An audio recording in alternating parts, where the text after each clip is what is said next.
Caina mah bersihnya tehnya. Ya Allah, Caina herang pisan kawan-kawan.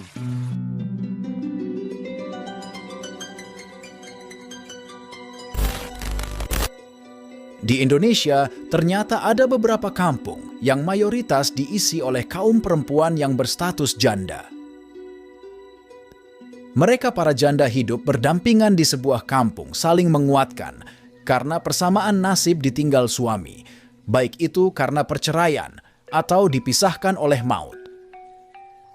Namun, ternyata keberadaan kampung janda ini menjadi daya tarik tersendiri, apalagi bagi kaum pria yang tak jarang dengan sengaja mendatangi kampung janda tersebut. Setiap kampung memiliki cerita yang berbeda, hingga membuat para perempuannya banyak yang berstatus janda. Kendati demikian, uniknya di salah satu kampung ada yang dikenal sebagai kampung janda musiman. Seperti yang sudah Live Doorpedia rangkum, inilah beberapa kampung janda di Indonesia. Kampung Batuah. Kampung Batuah adalah sebuah kampung yang penduduknya mayoritas berstatus janda, terletak di kota Banjarbaru, Kalimantan Selatan. Menariknya, sekitar 90% penduduk wanita di Kampung Batuah menyandang status janda. Kebanyakan dari mereka menyandang status janda karena suaminya meninggal dunia. Di Kampung Batuah, umumnya para wanita menikah dengan pria yang usianya terpaut jauh lebih tua. Jarang sekali para wanita di Kampung Batuah yang berstatus janda memutuskan untuk menikah lagi. Mereka lebih memilih hidup sendiri dan menggantikan peran suami untuk mencari nafkah.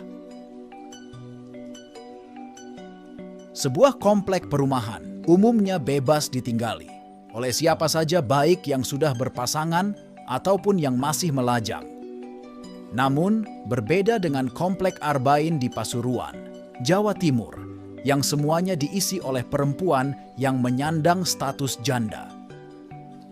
Di komplek ini terdapat 40 rumah yang ternyata bebas biaya sewa rumah. Bagi yang ingin menjadi warga komplek Arbain, harus menyertakan surat cerai atau akte kematian suami.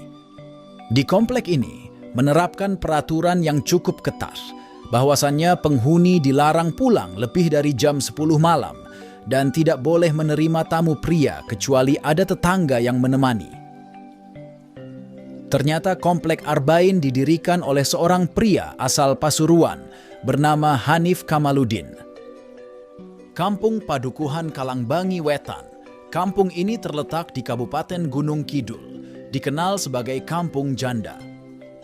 Menurut keterangan Damayanti, bahwa hampir separuh warga desa di Padukuhan Kalangbangi Wetan adalah janda. Damayanti menjelaskan bahwa para wanita yang ada di kampung Padukuhan Kalangbangi Wetan berstatus janda akibat perceraian, suami meninggal dan ditinggal suami tanpa kabar. Bahkan, masjid di kampung tersebut tak bisa dipakai sholat Jumat karena jumlah pria di sana tak lebih dari 40 orang. Para perempuan di kampung tersebut juga sudah bisa ikut kerja bakti seperti membuat jalan raya dan lain-lain. Desa Losari berada di Kecamatan Rembang yang letaknya sekitar 30 km dari pusat kota Purbalingga. Desa Losari dikenal dengan sebutan Kampung Janda, namun uniknya, desa tersebut dikenal sebagai kampung janda bukan karena para wanitanya yang dicerai atau suaminya meninggal dunia. Status janda para wanita di Desa Losari adalah janda musiman. Maksudnya mereka ditinggal suami masing-masing dalam jangka waktu tertentu karena merantau ke luar Jawa. Berikutnya adalah Kampung Ngeposari. Kampung ini terletak di Kecamatan Semanu, Gunung Kidul, Yogyakarta. Berbagai jenis janda ada di kampung ini. Mulai dari sebutan janda muda, janda kembang, bahkan janda tua.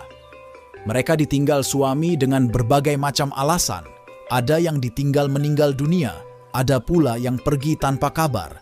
Mereka pun harus bekerja demi bertahan hidup dan menghidupi keluarganya. Kemudian Desa Ciburayur terletak di Kecamatan Cigombong, Kabupaten Bogor, Jawa Barat. Desa itu juga tenar disebut sebagai kampung janda. Para janda di sana banyak yang bekerja untuk menafkahi anak-anak mereka sebagai perajin besek.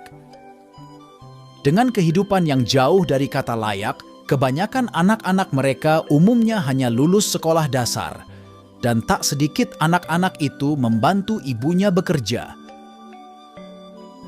Lantas, mengapa begitu banyak janda di desa tersebut?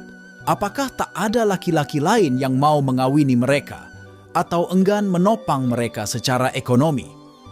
Beberapa fakta kemudian coba dikupas, seperti beberapa penjelasan berikut ini. Hampir separuh penghuni kampung ini adalah janda. Sekiranya warga kampung tersebut kurang dari 100 kepala keluarga yang setengah di antaranya berstatus janda, sebagiannya adalah janda-janda muda berusia belia. Rata-rata menjanda karena ditinggal mati suaminya.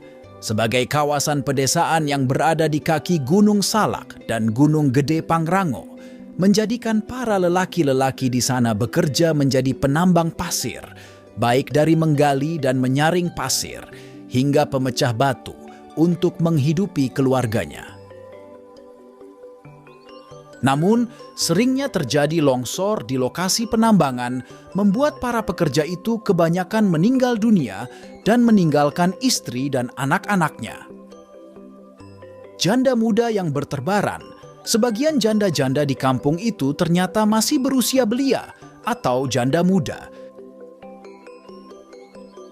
Mereka menikah muda, sekitar 16 tahun, yang tentunya secara mental belum siap berumah tangga.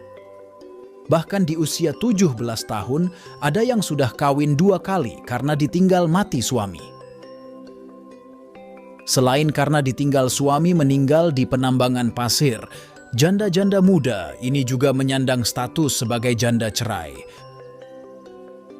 Kurangnya perhatian pemerintah, kampung janda di Bogor ini menyimpan banyak permasalahan yang tentunya perlu diperhatikan dan diperbaiki oleh pemerintah daerah. Mulai dari perekonomian, lapangan pekerjaan, hingga pendidikan. Hal itu sesuai dengan Pasal 78 RUU Ketahanan Keluarga. Jika pendidikan di sana sudah membaik, lapangan pekerjaan tersedia banyak, dan tentunya nilai ekonomi warga akan membaik. Lokasi penambangan pasir yang terkenal angker. Banyaknya penambang galian loji, tambang pasir yang menjadi korban reruntuhan galian di Kampung Panyarang, Desa Ciburayut, membuat sebagian masyarakat urung menjadi penambang pasir. Itulah kampung janda yang ada di Indonesia.